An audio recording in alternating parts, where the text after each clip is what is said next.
Modern-day Russia. A shadow of its former self, or a dynamic and self-sufficient nation arising from the ashes of the USSR? Well, what the Russian government would like to portray and reality are two different things. In this video, I'll be examining different aspects of the modern Russian state in light of their Soviet past, as a case study of capitalism.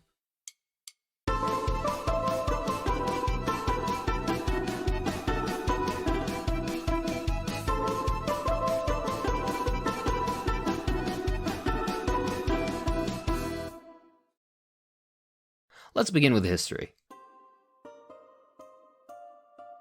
After the October Revolution, Russia, and subsequently the USSR, underwent tremendous social, economic, political, and cultural change. Expanded rights for women, the institution of massive literacy programs, the development of Soviet economic centers, and so much more that propelled the USSR into a position as an international superpower, despite consistent attempts at invasion, international vilification, embargo, and sabotage, both internal and external. The tumultuous 20th century carried Russia into ever-rising highs despite their setbacks, until the horrific market reforms instituted by Gorbachev in the 1980s. These market reforms eventually led to the complete restoration of capitalism in Russia and the rest of the USSR, ushering in an era of poverty, cultural irrelevancy, and instability, both sociopolitical and economic. In fact, it wouldn't be an understatement to say that the dissolution of the USSR was the greatest geopolitical tragedy of the past century.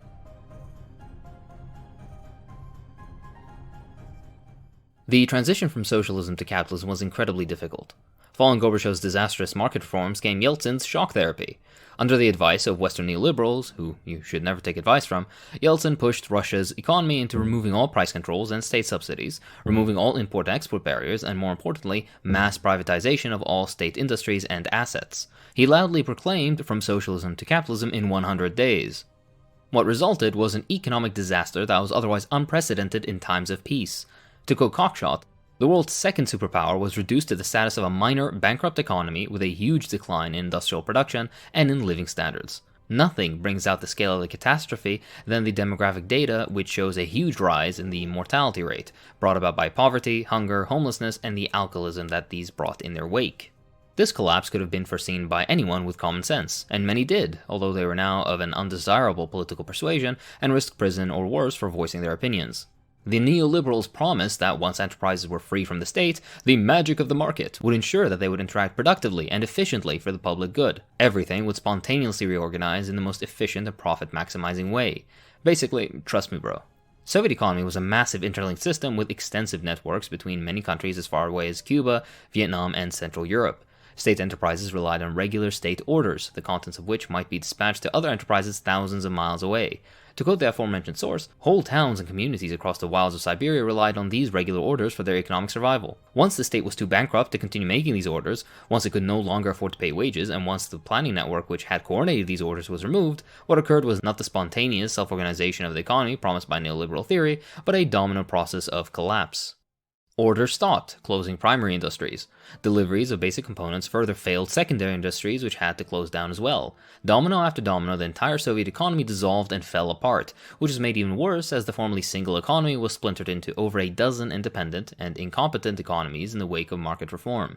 In comparison, had the economy remained socialist and with the growth rate of the so-called Brezhnev era of stagnation, roughly 2.5%, the economy would have stood at 140% in 1990 levels. Some estimates even put the USSR as the world's largest economy by the early 21st century. However, the net effect of 13 years of capitalism was to leave Russia with half the industrial capacity that could have been expected even from the poorest performing years of the socialist economy. Almost immediately after reform, prices of consumer goods rose to over 2,000 times what they had been in 1990, and rent over 500 times. This market experiment would result in more orphans than World War II, as wages fell over 50%. Meanwhile, Yeltsin sold off major Russian industries in the most profitable sectors, oil, metallurgy, etc., to his buddies for a measly $600 million, despite these individual enterprises being worth the GDP of several small countries. Russia became the largest IMF borrower, with loans over $20 billion. Of course, they disappeared without any account on where and how the money was used. Between 1990 and 1995, an estimated 7 million premature deaths occurred in the countries that emerged from the USSR. Mortality rates rose by 12.8% in men, and life expectancy fell to 64 years in 1994, the lowest in the post-war period. The money supply grew 18 times and GDP contracted an estimated 40% between 1991 and 1998. Russia even defaulted on debts several times in the 90s. The 1998 Russian financial crisis was a further blow, in which $12.5 billion worth of salaries were unpaid. The economy shrank yet again, agriculture plummeted, and the government had to appeal for international food aid. The only saving grace was the skyrocketing oil prices of the era, which accounted for 70% of total exports, and restabilized but did not significantly grow the Russian economy. Only in the late 2000s did Russia finally reach the 1990 level of economic development, but with many caveats. The Russian economy would crash again in 2008, 2014, and most recently 2022. Despite this incredibly lackluster performance, Russia's political and economic elite still pushed for ever further and incredibly unpopular privatization of state assets, which included utility companies, financial institutions, manufacturing and transportation assets, and the media. Under socialism, Soviet Russia and the USSR as a whole had undergone miraculous industrialization that launched it into the forefront of the world. It developed, engineered, and produced high-tech personal computers for civilian use and supercomputers for industrial and military use, even when you keep the embargo in mind. It constructed nuclear power plants, civilian and military aircraft, cars, tractors, ships, submarines, all sorts of military weapons and equipment. It had a developed space program and produced everything from wheat and textiles to natural gas and traditional consumer goods, all whilst providing housing, employment, high-quality medical care, and education to all its citizens. Now, Russia is the example of social inequality, with only the US surpassing it when comparing developed countries. In the USSR, the top 1% earned a maximum of 5 times the lowest earner. This figure has now skyrocketed, with ranges going from 20 to as high as 300 times the lowest earner. The richest 10% own 87% of the nation's wealth, and the percentage of people under the poverty rate has increased to above 16%, with nearly 20 million Russians not earning enough to live on. Some improvement over the nearly 40% poverty rate of the 90s, but still catastrophic when 1 out of 5 Russians are in abject poverty, and that's not even taking into account how official figures are wholly inadequate to measure poverty, with real figures being higher. Billionaires have continuously consolidated their ownership over Russia's wealth. Meanwhile, inequality between differing regions of Russia can be as high as 43 times according to per capita GDP. Likewise, after recovery from the horrific 90s period, Russian GDP per capita has basically been stagnant. The GDP of only the RSFSR, so Soviet Russia, in 1989 was $1.72 trillion. If we're talking about the USSR as a whole, it was $2.75 trillion. Modern Russia has only surpassed Soviet Russian GDP levels in 2011, only to quickly fall below again. If we compare it to the nation it inherited from, the USSR, then the economy of modern-day capitalist Russia has never been larger than the economy of the USSR, even after 30 years of relatively uninterrupted development and advice from the best of capitalist orthodoxy, especially when comparing it to the hardships the USSR had forced onto it. When it comes to production and export, the USSR and modern-day Russia differ only slightly. As the largest inheritor of Soviet industry, Russia's economy can still produce technically sophisticated goods, although to a lesser extent than the USSR. An example can be Russia's automobile industry, which produced 1.7 million vehicles in 2018, compared to over 2 million produced in the 80s each year in the USSR. Likewise for other technical and operational goods. Agriculture, too, has suffered, with modern Russian agricultural output still not meeting the 1990 Soviet level. Arable land, through mismanagement, abandonment, and environmental neglect, has declined by 33%. Livestock fell by half, and planted seed area by 25%. Fertilizer use plummeted, and nearly 20 years of hardship with Russia's agricultural policy were only somewhat solved by 2016, the first year in which modern Russian agricultural output exceeded Soviet Russian, but not total Soviet, output. Relevant to note, too, is the fall in mechanization of Russian agriculture, as well as a fall of fertilizer input. Overall, though, agriculture is one of the 2 industries that have fared decently, with the other being natural resource extraction. As for energy, modern-day Russia is performing either worse or stuck at roughly 1990 levels, regarding energy, gas consumption, electricity generation, energy intensity, and energy use per person. In general, Russia experienced 69.4% of negative GDP growth and 92.6% of positive GDP growth since 1990, netting only 23% of constructive growth in a period of over 30 years. Better than in other post-Soviet nations such as Ukraine, but still nothing impressive or even halfway commendable. The current state of Russia economically is a mixed bag. In some spheres better than the 1990s USSR by virtue of the progress of technology, and many others far worse. On most accounts, Russia is poorer, less diversified economically, less able to project economic power globally, and less capable of economic growth than the USSR was. Housing, too, has suffered. Between 1960 and 1985, Soviet Russia built over 1.6 billion square meters of urban housing stock. Meanwhile, modern Russia, in double the time frame, has built under 1 billion square meters, despite crumbling housing infrastructure and the continued prevalence of multi-generational households. The rate of urbanization climbed steadily all throughout the Soviet period until the dissolution and has been stagnant ever since.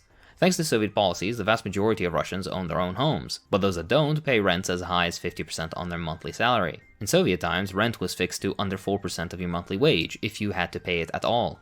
Currently, it's believed that up to 20% of the Russian economy is in black market dealings, which are notoriously illegal as to what is sold, how workers are being treated, what wages people earn, lack of taxation, etc., and is also ridiculously flimsy, meaning it can fall apart at any time. Some research seems to indicate that the level is actually over 40% of Russia's GDP.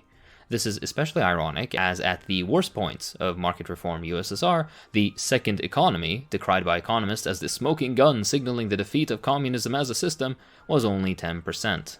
Russia, too, is ranked as the 136th most corrupt country out of 180 countries. Putting aside the myriad of issues corruption indices have, corruption still is a very present and major issue of modern Russia, eclipsing whatever petty corruption that existed within Soviet times.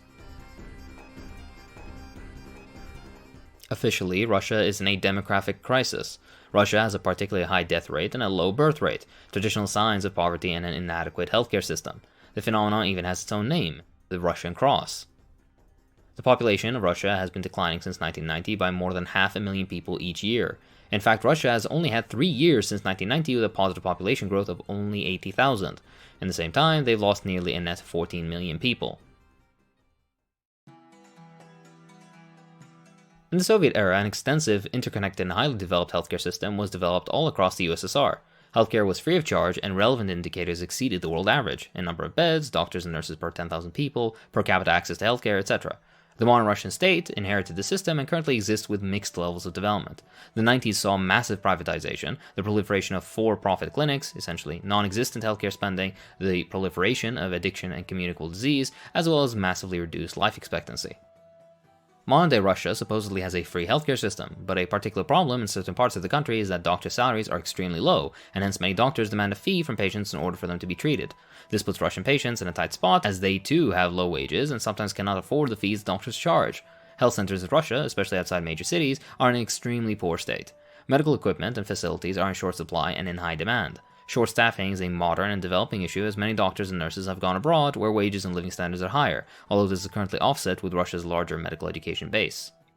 Private clinics are expensive and hence not usually an attractive option for poor Russians. Since the 90s, healthcare outcomes have stabilized as spending has increased year by year, although deaths as a result of HIV, new HIV cases, drug abuse deaths, and other related rates have increased, while, for example, the number of hospital beds decrease. The reason for the spread occurred after the dissolution of the Soviet Union, in which drugs and drug traffickers flooded into the country and, taking advantage of the horrendous living conditions, made many addicts of the Russian population.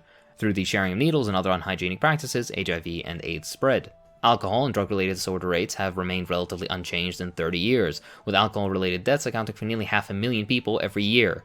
Interestingly, many of these diseases, aside from alcoholism, were previously non-existent during the Soviet era, but have appeared in modern-day Russia mainly due to poverty and lack of prosperity brought about by the capitalist transition. Another interesting note is that drug trafficking and the use of drugs in general was harshly suppressed by the Soviet Union, which is why the USSR never really had a problem with AIDS, but poverty has pushed people into either drug trafficking as a source of income or the use of drugs as relief from their economic conditions.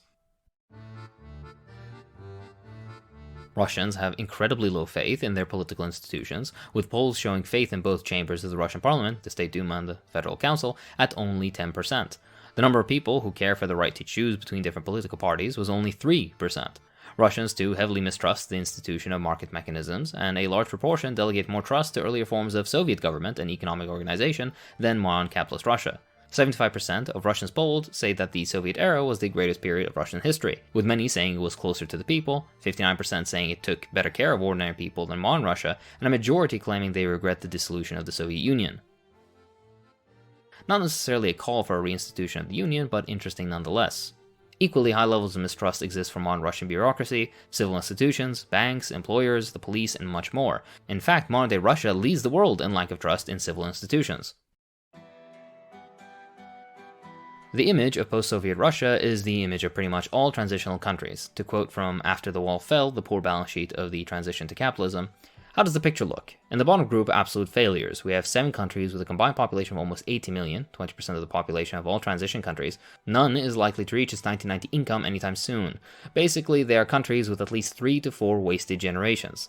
At current rates of growth, it might take them 50 or 60 years, longer than they were under communism, to go back to the income levels they had at the fall of communism.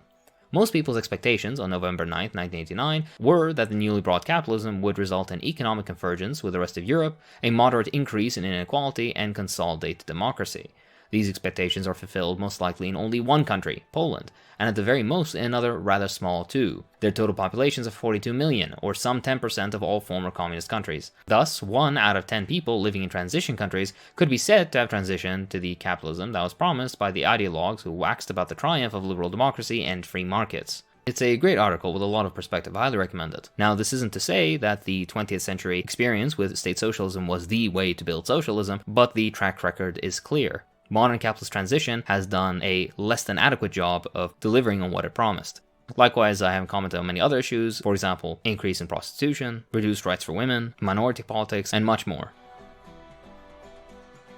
This video is not meant to demonize or insult Russia or the Russian people. The sole purpose of this video is to show that after nearly 30 years of capitalism, Russia has basically nothing to show for the transition. In fact, most indicators point to the superiority of the socialist system, which was built by and for the Soviet people, rather than the current corrupt oligarchy that exists only to enrich itself off the backs of ordinary Russians. And that's all for this time. If you enjoy what I do, then please consider supporting me on Patreon. It really does